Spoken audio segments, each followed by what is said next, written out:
बियो मोनसे एसे सोंथिया एसे आंनि थाखाय फिननाय होनो थाखाय एसे गोब्राब जायो। थेवबो आङो आंनि थौले गियानजों बुंनो सानदों।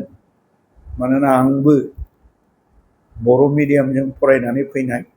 आङो बर' मिडियामा थार्ड बेच, जोंनो थार्ड बेचमोन मेट्रिक आन्जादाव। जोंनि दिनाव एसामिसनिसो लिरनाय थायोमोन कुइसना, एसामिस आरो इंलिस बर'नि गैयामोन। थेवबो जोङो खस्थ'नि गेजेरजों, नाजानायनि गेजेरजों एसे सोलोंथाइखौ लानो हादों। आंनि हिसाबावबा बियो माबा मोनसे गोब्राब नारसिननानै होनाय बायदि आं साना। मानोना साइन्स आरो इंलिस, बिगियान आरो मेथ्स, बेखौ इंलिसजों फरायोब्ला गथ'फ्रा जाहाथे कम्पिटिटिभ एग्जामाव, जेरै निट परिखा, JEE, एडभान्स आरो अनेक नाइसार दं, आइसार दं, बिराद गिदिर गिदिर साइन्टिस्टफोरनि माबा एग्जाम जायो। होनब्ला गथ'आ 9निफ्राय जुदि बियो टार्मोलजिफोरखौ, जुदि इंलिसनि टार्मोलजिफोरखौ मिथिलांखायोब्ला बिनि थाखाय 10आव बा 12आव इजिलि हेल्प जायो। बिनि फरायनाया रासिनसो बेनिफिट जाहैगोन। आरो मानो होननानै बुङोबा आजिखालि जोंनि मानसिफ्रा सिन्था खालामगासिनो दं, बर'आथ' अलरेडि जोंनि CBSE स्कुलावबो कम्पालसारियानो। फ्राय जोंनि एरियायाव क्लास 1निफ्रायनो दा कम्पालसारि जाबाय। गभर्नमेन्टआनो दासो सिगाङाव बुंनाय बायदि अलरेडि बर'आथ' कम्पालसारियानो। बर'खौ MIL हिसाबै लाबाय, बेनोखा नेमानो। जाय MILआव इन्टारेस्ट, बर'आव इन्टारेस्ट, बर' MIL लानानै फरायबाय। जाय साइन्स बर' फरायनो गोसो, बे साइन्स लानानै फरायनो गोसो, बे मेथ्सआव बे इंलिस लायोबा बेनि थाखाय बेनिफिट जाहैगोन, गाज्रि जाया।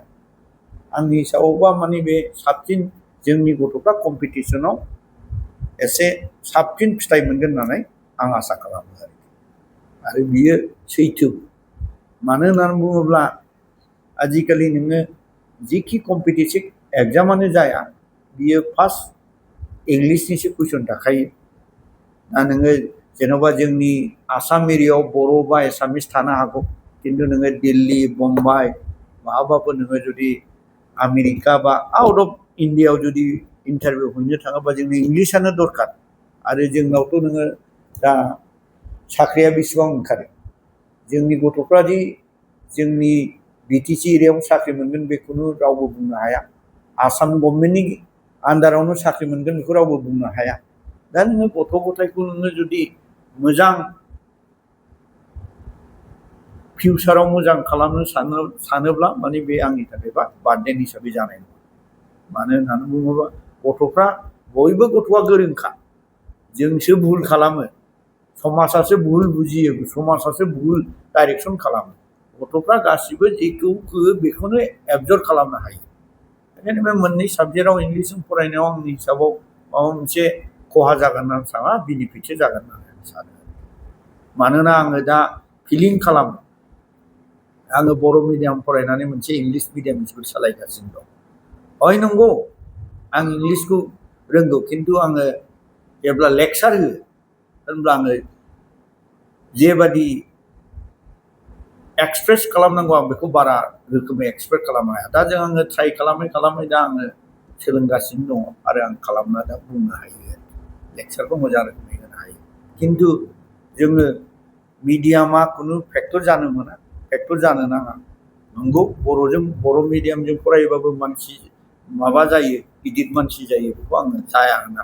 खिन्थु जोंहा बेनिफिटआ इंलिसाव एडभान्स जायोबा जा बेनिफिटआ बारा जायो। खुलुमबाय। बेखौथ' जोङो बोसोरफ्रामबो खालामो, देग्लायबो खालामदों। रिजाल्टआ फ्राय जोंना मोजाङानो जाबाय थाखायो। दा रिजाल्टनि सोमोन्दै बुंनायनि सिगां आङो जोंनि जे इडुकेसनिस्टफोर सोरफोर दङ, बिसोरखौ CBSEनो मोनसे साजेसन हरनोसो खावलायनो सानदों। मानोना जोंनाव नै लेटेस्ट साननैसो सिगाङाव मोनसे नटिस ओंखारदों, 3 लेंगुवेज पलिसि। दा बावहाय लानायाव जोंहा जेबो अबजेक्सन गैया, बे जोंनि थाखाय बिराद मोजां। किन्तु बाय फर्सै नारसिननाय बायदि जानो सानदों। देग्लायनिफ्रायनो जुलाइनिफ्रायनो क्लास 10नि गथ'फोरखौ ट्रिलिंगुवेल पलिसिखौ फोरोंनांगौ होननानै माने CBSEनिफ्राय मोनसे बिथोन हरनाय जादों। दा बावहाय मानोना अलरेडि गथ'फ्रा फरायै फरायै टु लेंगुवेज पलिसियाव फैखाबाय, दा एब्राबलि जुदि देग्लायसो नोङो सोरबा गथ'आ बर' लानानै फरायदों, हिन्दीखौ ड्रप होदों, सोरबा हिन्दीखौ लादों, बर'खौ एसामिस बा बाङालि जिखुनु 29 आदार लेंगुवेजफोरखौ ड्रप खालामदों। दा एब्राबलि जुदि नोङो जुलाइनिफ्रायसो सोरबा गथ'खौ बियो हिन्दीखौनो रोङा, हिन्दी फोरोंथारनांगौब्ला बे गथ'फोरनि थाखाय प्रेसार गोलैगोन। आरो सोरबा हिन्दीखौ लादों, बर'खौनो रोंथ्राबा बर' फोरोंनांगौआव बे प्रेसार गोलैगोन। आरो सोरबा एसामिस लादों, हिन्दीखौ जबरदस्ति फरायफानांगौबा बेयावबो प्रेसार गोलैगोन। दा बेखायनो जाहाथे CBSEखौ जोंनि साजेसन हरो, जाहाथे बेखौ इन्ट्रडक्सन खालामनायनि सिगां माने बोसोरसे बोसोरनै जों 31आवसो खालामगोन होननानै जोङो खोनादोंमोन। होमबा बे जोङो बिनिफ्राय दानिफ्राय प्रिपेयार लानो हायोमोन। दा बेवहाय जोंहा माखासे गथ'फ्रा, जोंनि बे एलेकानि गथ'फ्रा एसे प्रेसार गोलैनो हागौ। 10 बोर्ड एग्जामाव बारा मोजां रिजाल्ट खालामनो हायाबो जानो हागौ। बेखायनो आङो जोंनि हारिनि बा दस्रा हारिनि इडुकेसनिस्टफोरखौ जाहाथे CBSEनो साजेसन हरो, बेखौ आं खावलायनो थागोन। आरो जोङो बोसोरफ्रामबो मोजां जाबाय थागोन होननानै आसा खालामदों। आरो जोंनाव दा बे बोसोराव एसे स्टुडेन्टआ बे बोसोराव होनाया एसे खममोन। देग्लाय आरो साबसिन एडमिसन जादों। एबार जोंनाव एसे एडमिसना बारा जादों आरो आसा खालामो फैगोन बोसोराव बेनिफ्राय साबसिन जागोन होननानै। अलरेडि आरो आं दाखालिबो बुंखाबाय, NITआव जोंनिफ्राय 6 स्टुडेन्ट अलरेडि सेलेक्सन जाबाय आरो जि एडभान्सआव 2 होगोन। दा बिसोर मा जायो नायनोसै, मोनगोन होननानै आसा थादों। आरो निटआवबो जोङो फरायसाफ्रा इनफरमेसन होनाय दंबा 7सोआ मोनगौ। किन्तु दुखुनांथाव बाथ्रा, दाखालि निटनि पेपारा लिक आउट जानायाव माखासे एग्जामा गोदानै जाफिनगोन जुन मासाव आसा खालामो। आरो जोङो बे जुन मासनि रिजाल्टआव मोजां रिजाल्ट खालामनानै 7-8 गथ'फ्रा निटआव मेडिकेल एडमिसन मोनगोन होननानै आं आसा दं। बेखायनो बयबो जोंनि BTCनि बा आसाम हालामनि रायजो राजाखौ खावलायो, गाव गावनि गथ'खौ जाहाथे साफ्रोमबो मोजां स्कुल नागिरनानै आरो अरायबो फोरोंगिरिजों रिलेसन लाखिनानै गावनि गथ'नि खबरखौ लायो। होनब्ला सासेबो गथ'आ फेल जानायनि सम्भाबना थाया। मानोना फोरोंगिरि, फरायसा आरो गारजेन बे मोनथामजों लोगो जायोबा खुनु गथ'आ फेल जानायनि आं फेल जागोनखौ आं नुहुराखै आरो नुफेराखै। जाय गारजेना जोंजों अरायबो क्लसआव थाबाय थायो, बे गथ'आ अरायबो माब्लाबाबो फेल जाफेराखै, आं नुफेराखै। आरो आङो खावलायो फरायसाखौ जाहाथे सानफ्रोमबो स्कुलाव थिनहरनांगौ। जुदि नोङो स्कुलाव थिनहराबा गथ'नि फरायनाया माखासे थालाङो। बेखायनो आङो बयबो गारजेनफोरखौ खावलायो जाहाथे सानफ्रोमबो स्कुलाव दैथायहरो, जाहाथे गावनि गथ'नि फिउचारखौ नायनानै। मानोना बाथ्रायावनो दंखादों, education is the बेकबोन of the मेन। सोलोंथायानो मानसिनि सिनस्रि। बेखायनो जोङो साफ्रोमबो रायजो राजाफ्रा गावनि गथ'खौ फोरोंनायाव हेफाजाब खालामलायनांगौ। आरो समाजा मोजां जानांगौ।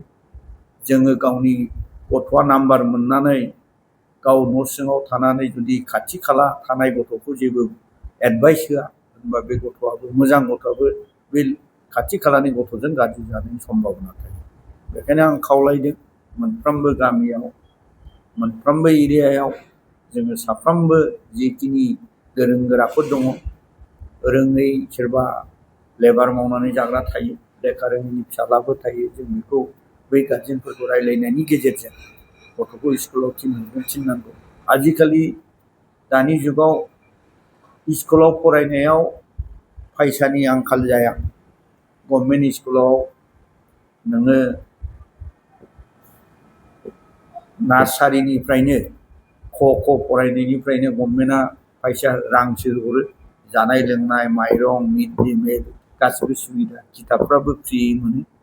जोंनि प्राइभेट स्कुलावल' हरनांगौ बे नङा, गभर्नमेन्ट स्कुलावबो मोजां दङ।